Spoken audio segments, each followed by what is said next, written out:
আপনি হ্যাঁ হ্যাঁ করে হাসলে তো এটা মানে প্রমাণ হলো না। আপনি প্রত্যেকদিন এরকম অসত্য মিথ্যা যে তথ্য দেন, আপনি কিন্তু নিজেও শিবিরের ইয়া ছিলেন, যুক্ত ছিলেন, শিবিরের সাথে যুক্ত ছিলেন।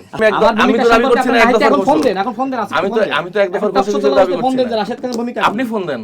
উনি যে কথাগুলো বললেন, দেখেন যে ইতিহাসের বিকৃতির জায়গা বা বারবার ধান লাগানোর ইতিহাসগুলো, এটা উনার মনের অন্তর্জালা থেকে, উনার যে একটা রাজনীতির একটা মানে সমাপ্তি হয়ে গেল, এবং উনার এত সম্ভাবনা ছিল গণ অধিকার পরিষদের জায়গা থেকে, সেইটার জায়গা থেকে বারবার খালি তরুণ ছাত্র নেতারা যারা ছিলেন তাদেরকে বারবার বিভিন্ন ট্যাগ দেওয়ার চেষ্টা করে।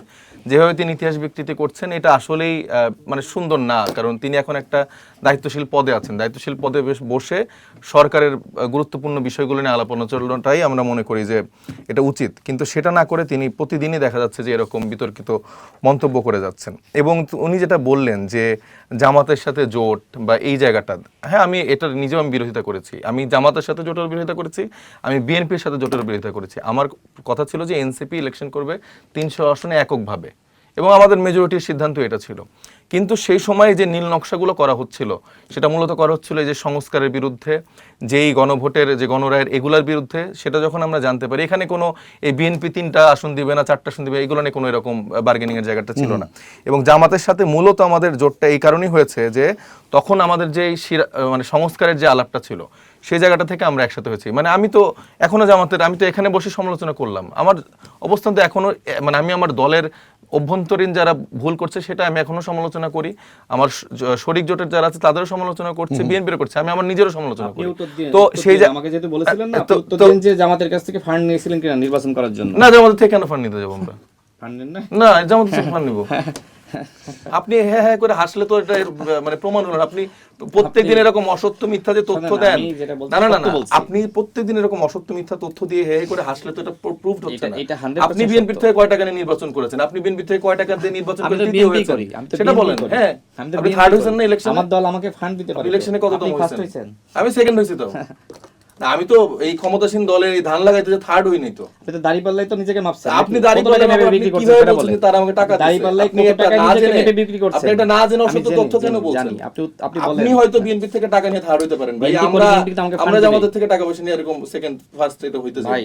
আমরা আমাদের নিজেদের যোগ্যতায়, আমরা ক্যালিবারতে আমরা সেখানে ইলেকশন করছি, মোর দেন 1 লাখের উপরে ভোট পাইছি ভাই।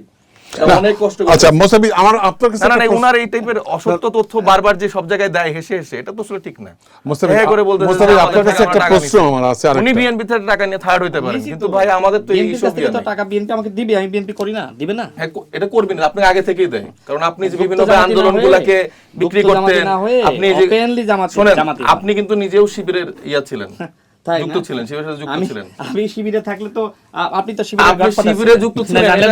এটা আমি বলি, ঢাকা বিশ্ববিদ্যালয়ের প্রেসিডেন্ট একজন ছাত্র শিবিরের, তিনি নিজে বলেছেন যে কোন প্রেসিডেন্ট নাম বলেন না, নাম আমি আপনার কাছে এখন উল্লেখ করছি না, কিন্তু উনি ছাত্র শিবিরের, উনি ছাত্র শিবিরে ছিলেন। উনি আমি 15 দিন রিমান্ডে ছিলাম। উনি এই রিমান্ডে থাকা অবস্থায় কেউ প্রমাণ করতে পারে না, আর তিনি মনে হচ্ছে যে গোয়েন্দা সংস্থার এমন মহাপরিচালক হয়ে গেছেন। উনার ব্যাপারটা জানেন, উনি হচ্ছে ওই যে নূর গ্রেফতার হওয়ার পরে ওনাকে আর কেউ গণঅভ্যুত্থানকে খুঁজে পায় নাই। সে 3 তারিখে এসে নাকি এক দফার ঘোষণা দিয়েছেন। 3 তারিখে এসে নাকি নাহিদকে বলছে, আসিফকে বলছে, এই সব ইতিহাস বিকৃতি করে। কিসের ইতিহাস? একটা উত্তর দেন আপনি। এই ইতিহাস বিকৃতি করে আমি তো দাবি করছি না, যে আমি একদম, আমি তো দাবি করছি না এক দফার ঘোষণা। আমি তো এক দফার ঘোষণা দাবি করছি না। আপনি ফোন দেন। আরে আমি তো বলতেছি, আমি ফোন দেব কেন? আপনি ফোন দিয়ে আসেন না কেন? আমি তো প্রতিদিন টকশোতে বলি, আমি তো আজকে শুনেন, আমি তো আজকে বলতেছি, আমি তো প্রতিদিন বলতেছি। তাহলে আপনি নাহিদকে কেন জিজ্ঞেস করেন? প্রতিদিন নাহিদকে, আক্তারকে, আসিফকে এমন ভাবে অ্যাড্রেস করেন যে এই আমার ছোট ভাই, এই আমার ভাই, পোস্টগুলো দেখবেন। আপনি জিজ্ঞেস করেন না কেন? আপনি নিজে ফোন দেন, আপনি ফোন দিয়ে লাইভে বলেন। আমি তো বলতেছি, আপনি ফোন দিয়ে বলেন, আপনি ফোন দেন। আমার